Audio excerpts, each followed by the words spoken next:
So I'm about as far along as I'm going to come on the unicorn head.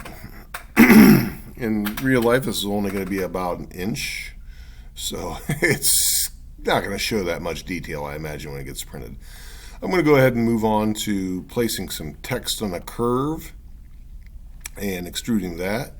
If you recall on my concept sketch, I'm going to try to put garnet. I'm going to wrap that to a concentric circle. It's going to go just above a concentric circle and a little bit away from the edge, and I'm going to see what I can do about putting some letters on here. So every time I sketch, I'm going to begin by, every time I put text on something, I'm going to do it inside of a sketch. So I'm going to hit sketch. I'm going to choose the face I want to put the text on.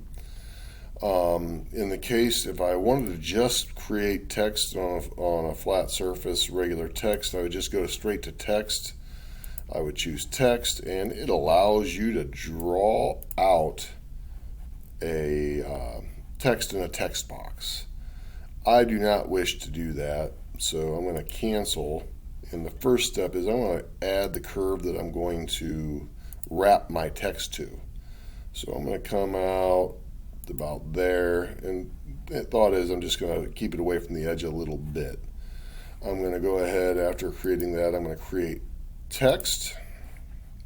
I'm going to do text on path. It wants to select the path. There's my path.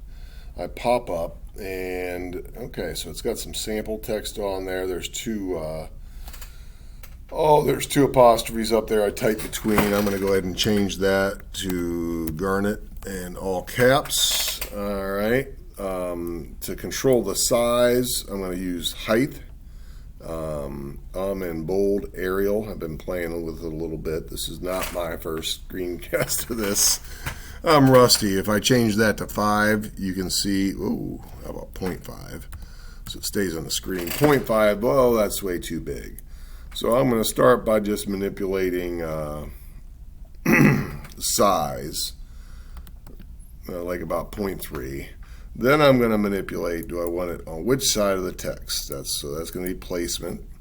Then I'm going to play with the flips, and it does all kinds of things. So depending on how you want it, you're going to use this flip and placement to place this where you want it. So I'm looking, okay, so I'm going to want it like that.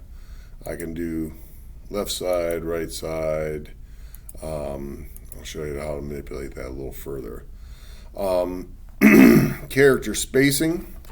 If I go to 0%, you can see what happens. The E and the T in the end get tied together.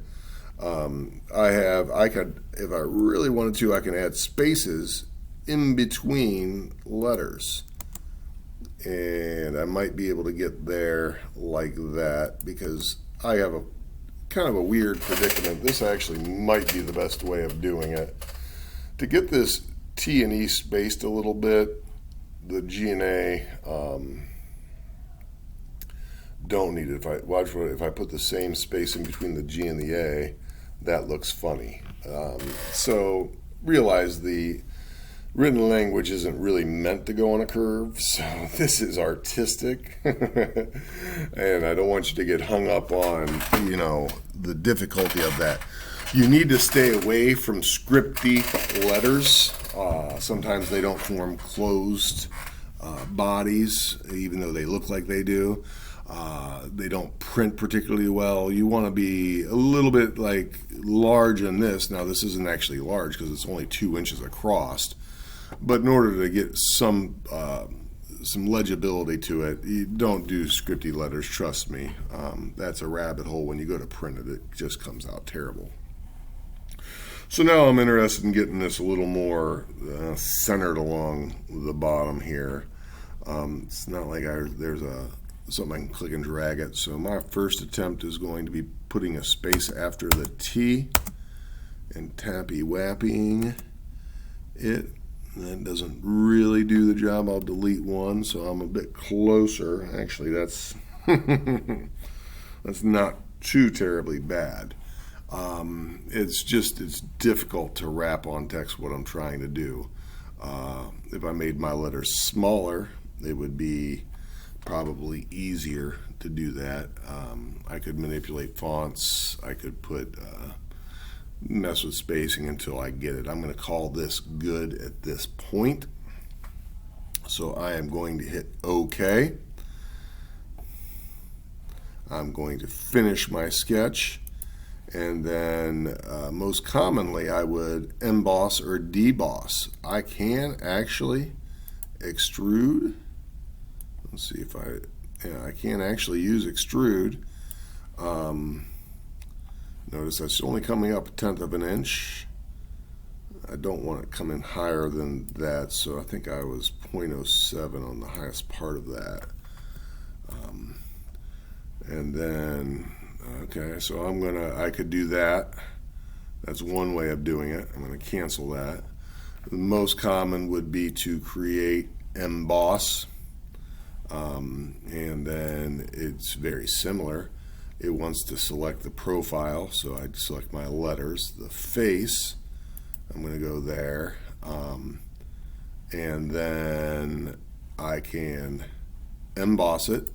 You can see what that's doing. That's bringing up the letters. I could deboss it.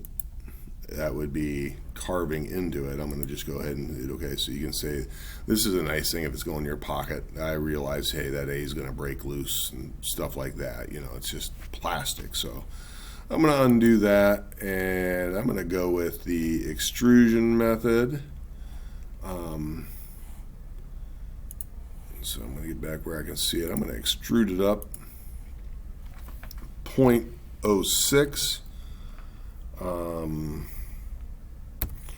Tap enter. I'm thinking about possibly going in there, and boy, it's a lot of clicks to do it. I don't think I can choose. Yeah, I'm thinking about doing this, which would be to shift click on a whole bunch of them going around, and this would be tenuous, tedious, and whatnot. But I could then put a little fillet on there. Ooh, I like it. Let's see, what do I want? I could also